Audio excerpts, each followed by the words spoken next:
warahmatullahi wabarakatuh.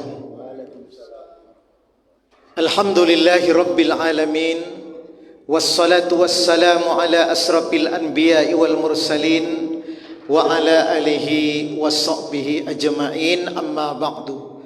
Summa rabbis rahli sadri wa yassirli amri wahlul uqdatam min lisani yafqahu qawli. Bapak-bapak, ibu-ibu, kaum muslimin, kaum muslimat yang dimuliakan Allah Subhanahu wa taala. Pertama dan yang lebih utama, marilah kita kembali memuji dan memuja Allah taala dengan ucapan alhamdulillah. Sampai saat ini Allah masih memberikan rahmat dan nikmat kepada kita, sehingga Allah mudahkan kita untuk melangkahkan kaki, mengayunkan tangan ke masjid yang tercinta ini dalam rangka melaksanakan ibadah zuhur secara berjamaah dan seluruh rangkaian ibadah lainnya. Mudah-mudahan ibadah yang kita lakukan siang ini menjadi amal saleh untuk persiapan kita kehidupan setelah kematian nanti. Salawat dan salam Allahumma salli ala Muhammad wa ala ali Muhammad mudah-mudahan tercurahkan kepada baginda Rasulullah sallallahu alaihi wasallam. Bapak-bapak, ibu-ibu, kaum muslimin, kaum muslimat yang berbahagia, dalam waktu yang singkat ini kita berikan judul kajian kita, hukum hadiah dan suap dalam Islam. Antara suap dan hadiah itu sama-sama memberi kepada orang lain.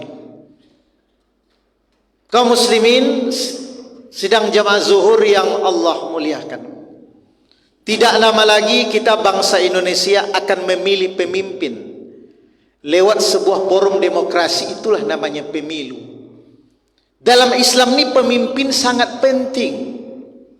Bahkan Allah di dalam Al-Quran dan Nabi dalam hadis serta para ulama dalam fatwa dan kitab-kitabnya menyebutkan beberapa kriteria dalam memilih pemimpin. Allah Subhanahu wa taala sebutkan dalam surah An-Nisa, di antaranya syarat calon pemimpin itu adalah amanah dan adil. Bila dia terpilih, maka wajib atiullaha wa atiur rasul wa ulil amri minkum. Sementara Syekh Muhammad Mubarak dalam kitabnya Nizamul Islam menyebutkan ada 4 kriteria calon pemimpin yang harus dipilih oleh kita umat Islam. Ini menjadi acuan bagi kita. Yang pertama, harus memiliki akidah yang kuat. Kalau seorang presiden memimpin ratusan juta orang, seorang gubernur jutaan orang, bahkan di luar Riau puluhan juta, gubernur, bupati, wali kota, ratusan ribu bahkan jutaan orang, anggota DPRI, anggota DPD sesuai dengan banyak dapilnya, ribuan orang yang dihadapi, maka seorang pemimpin harus memiliki akidah yang kuat. Yang kedua, harus memiliki wawasan pendidikan yang memadai, yang luas.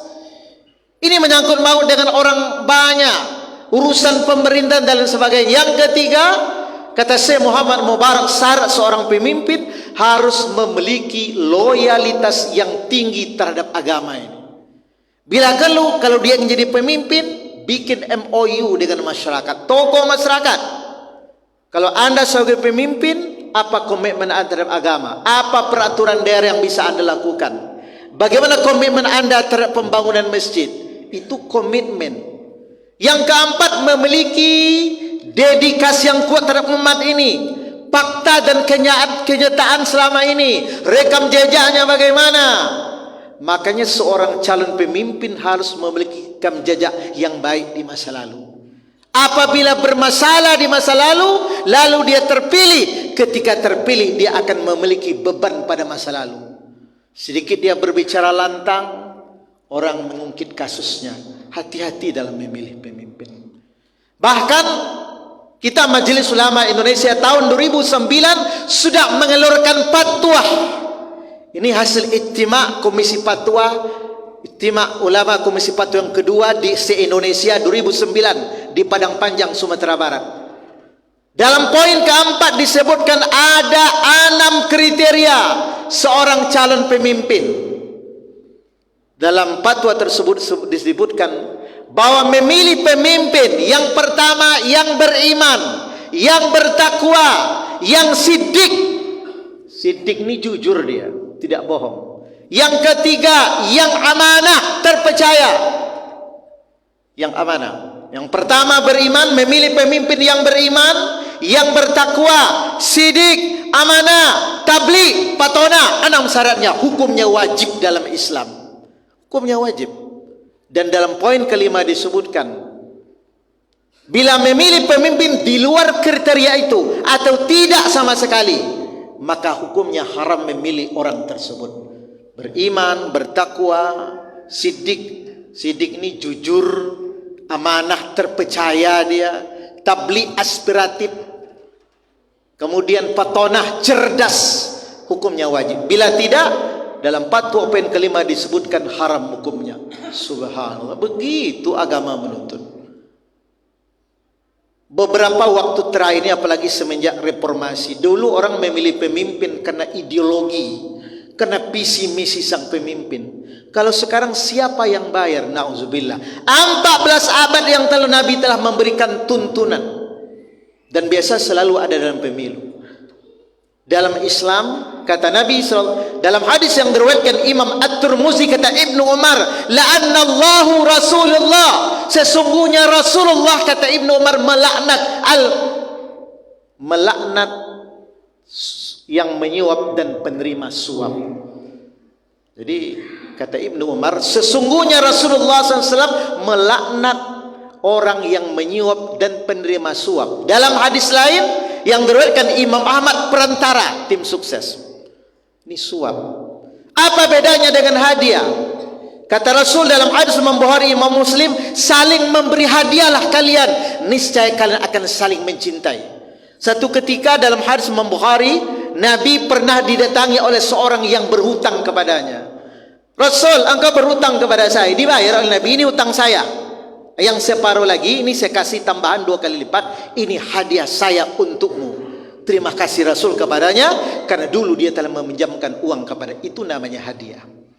Ketika kita mendapatkan kenikmatan, kegembiraan, ada sesuatu kita lolos, kita terpilih, kita berikan hadiah, itu hukumnya boleh, namanya hadiah.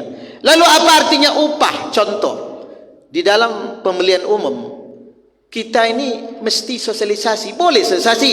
Dalam Al-Quran berkata Yusuf, jadikan aku, qala ja'alni ala khazaimil ardi, jadikan aku sebagai pemimpin di negeri Mesir ini. Inni hafizun alim, sesungguhnya aku orang yang pandai menjaga. Berarti boleh menawarkan kita sebagai pemimpin, tetapi ada orang yang bekerja. Contoh, ini si A, si Badu, tolong dipasang baliho saya 1000 buah selama 1 minggu. Tentu dia bekerja. Untuk apa dia bekerja? Menolong orang ini. Dia bekerja ingin mendapatkan upah, maka itu tidak masalah. Apa itu suap? Itulah, Anda pilih saya 200.000. Kalau saya terpilih, saya tambah 200.000 lagi. Ini saya kasih 1 karpet. Kalau terpilih, saya tambah 2 karpet lagi. Kalau tak terpilih, saya ambil lagi karpet. Itu namanya suap. Jadi oleh karena hati-hatilah kita. Allah dan Rasul telah memberikan tuntunan, tidak ada berkahnya. Yang kita cari dalam hidup ini berkah. Berjumpa sama kawan, assalamualaikum warahmatullahi wabarakatuh. Berjumpa sama kawan, kita harapkan berkah. Orang menikah, barakallahu laka, berkah. Punya anak, berkah. Di pagi hari Nabi mendoakan, Allahumma barik li ummati fi bukuriha. Mau makan, Allahumma barik lana fi ma razaqtana wa qina azam. Dalam hidup ini yang kita cari berkah. Walaupun seorang terpilih sebagai pemimpin tapi tidak berkah, banyak hutang. Logikanya, ada uang terpilih sebagai pemimpin, habis uang 1 miliar. 1 bulan anggaplah gaji dia 50 juta, kali 12 bulan, kali 5 tahun, belum cukup untuk membayar hutang. Sementara peluang membahas APBD, pergi ke sana kemari, uang ini uang itu bisa disulap, bisa semua dilakukan. Itu akan dilakukan manakala banyak habis uang untuk supaya terpilih. Hati-hati kita sebagai masyarakat memilih pemimpin. Kita sampaikan kepada keluarga kita, anak istri, hati-hati dengan suap menyuap. Allah jauhkan keberkahan dan pelakunya Allah dekatkan kepada api neraka jahanam.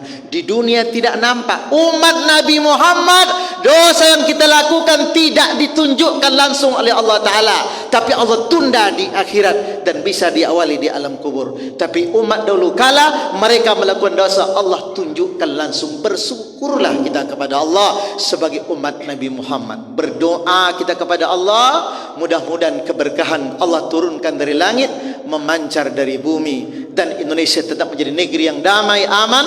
Allah berikan kepada kita pemimpin yang amanah, ulama-ulama yang istiqamah. Kata Imam Ahmad bin Hanbal, andaikan saya memiliki satu doa, pasti doa itu saya tujukan kepada pemimpin. Muridnya bertanya, kenapa sih? Kalau saya doakan diri sendiri, yang mendapat kebaikan cuma saya. Tapi kalau saya doakan pemimpin satu bangsa, satu negeri, kita akan mendapatkan kebaikan.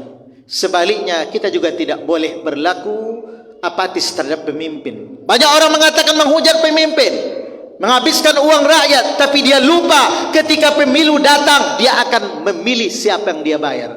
Lalu akhirnya pemimpin itu di dunia Allah azab masuk ke dalam penjara, di akhirat Allah azab di alam kubur. Na'udzubillah, summa na'udzubillah. Marilah dari kita untuk kita membangun negeri yang penuh berkah, sehingga insyaallah ta'ala keberkahan Allah kita dapatkan di negeri ini. Subhanakallahumma wa bihamdik, asyhadu an la ilaha illa anta, astaghfiruka wa atubu ilaik. Assalamualaikum warahmatullahi wabarakatuh.